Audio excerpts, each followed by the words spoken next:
शिव महापुराण अध्याय 9वां विद्वेश्वर संहिता का 9वां अध्याय। लिंग पूजन का महत्व। नंदिकेश्वर कहते हैं, ब्रह्मा और विष्णु भगवान शिव को प्रणाम कर चुपचाप उनके दाएं बाएं भाग में खड़े हो गए।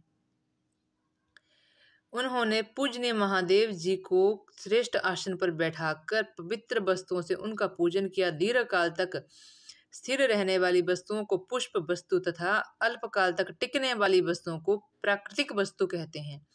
हार, नूपुर, कियूर, किरीट, मणिमय कुंडल, यज्ञोपवीत, उत्तरीय वस्त्र, पुष्पमाला, रेशमी वस्त्र, हार, मुद्रिका, पुष्प, तांबुल, कपूर, चंदन एवं अगरू का अनुलेप, धूप, दीप, श्वेत छत्र, व्यंजन, ध्वजा, चंबर तथा अनेक दिव्य उपहारों द्वारा जिनका वैभव वाणी और मन की पहुंच से परे था, जो केवल परमात्मा के योग्य थे, उनसे ब्रह्मा और विष्णु ने अपने स्वामी महेश्वर का पूजन किया। इससे प्रसन्न होकर भगवान शिव ने दोनों देवी देवताओं से मुस्कुराकर कहा, पुत्रों, आज तुम्हारे द्वारा की गई पूजा से मैं बहुत प्रसन्न हूँ। इसी कारण यह दिन परम पवित्र और महान होगा। यह तिथि शिवरात्रि के नाम से प्रसिद्ध होगी और मुझे परम प्रिय होगी। इस दिन जो मनुष्य मेरे लिंग अर्थात निराकार रूप से या मेरी मूर्ति जो क्या कहते हैं, यह दिन शिवरात्रि के नाम से प्रसिद्ध होगा और मुझे परम प्रिय भी होगा। इस दिन जो मनुष्य मेरे लिंग अर्थात निराकार रूप की या मेरी मूर्ति अर्थात साकार रूप की, जो ये जो शिवलिंग हम कहते हैं जिसे, वो उनका निराकार रूप है तथा जो मूर्ति है शिव भगवान की वो उनका साकार रूप है। तो क्या कहते हैं, जो इन दोनों रूपों की दिन रात निराहार रहकर अपनी शक्ति के अनुसार निश्चल भाव से यथोचित पूजा करेगा, वह मेरा परम प्रिय भक्त होगा। पूरे वर्ष भर निरंतर मेरी पूजा करने का जो फल मिलता है, वह फल शिवरात्रि को मेरा पूजन करने से ही मनुष्य तत्काल प्राप्त कर लेता है। जैसे पूर्ण चंद्रमा का उदय समुद्र की वृद्धि का अवसर है, उसी प्रकार शिवरात्रि की तिथि में धर्म की वृद्धि का समय है। इस तिथि को मेरी स्थापना का मंगलमय उत्सव होना चाहिए। मैं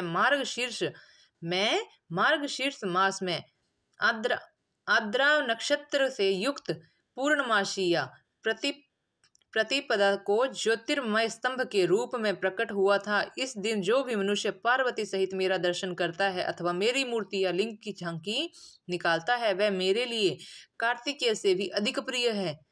इस शुभ दिन मेरे दर्शन मात्र से पूरा फल प्राप्त होता है। यदि दर्शन के साथ मेरा पूजन किया जाए तो इसका अधिक फल प्राप्त होता है कि वाणी द्वारा उसका वर्णन नहीं किया जा सकता।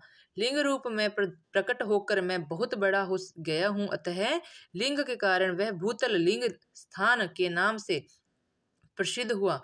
जगत के लोग इसका दर्शन और पूजन कर सकें, इसके लिए वह अनादि और अनंत ज्योति स्तंभ अथवा ज्योतिर्मय लिंग अत्यंत छोटा हो जाएगा। यह लिंग सब प्रकार के भोग सुलभ कराने वाला तथा भोग और मोक्ष का एकमात्र साधन है। इसका दर्शन, स्पर्श और ध्यान प्राणियों को जन्म और मृत्यु के कष्ट से छुड़ाने वाला है। शिवलिंग के यहाँ प्रकट होने के कारण यह स्थान अरुणाचल नाम से प्रसिद्ध होगा तथा यहाँ बड़े बड़े तीर्थ प्रकट होंगे। इस स्थान पर रहने या मरने से जीवों को मोक्ष प्राप्त होगा। जो अरुणाचल प्रदेश है वहां पर ही ये तीर्थ स्थल है और भगवान जी ने ये कहा था कि जो इस स्थान पर मरेगा, जिएगा, जीवन पाएगा, वही मोक्ष को प्राप्त कर पाएगा। मेरे दो रूप हैं, साकार और निराकार। पहले मैं स्तंभ के रूप में प्रकट हुआ, फिर अपने साक्षात रूप में ब्रह्म भाव मेरा निरंकार रूप है तथा महेश्वर भाव मेरा साक्षात रूप।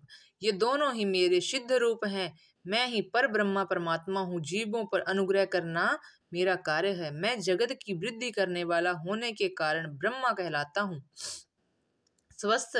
सर्वत्र स्थित होने के कारण मैं ही सबकी आत्मा हूँ। सर्ग से लेकर अनुग्रह तक जो जगत संबंधी 5 कृत्य हैं, वे सदा ही मेरे हैं। मेरा ब्रह्म रूपता का बोध कराने के लिए पहले लिंग प्रकट हुआ, फिर अज्ञात ईश्वरत्व का साक्षात्कार कराने के लिए मैं जगदीश्वर रूप में प्रकट हो गया। मेरा सकल रूप मेरे ईश्वरत्व का और निष्कल रूप मेरे ब्रह्म स्वरूप का बोध कराता है।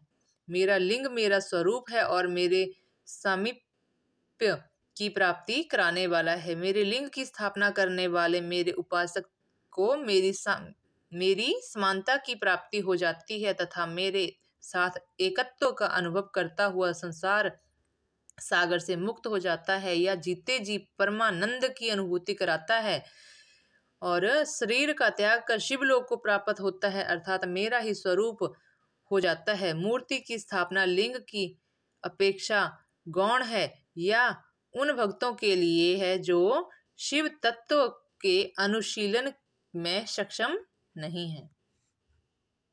धन्यवाद। इस तरह से हमारे 9वें अध्याय का भी समापन होता है।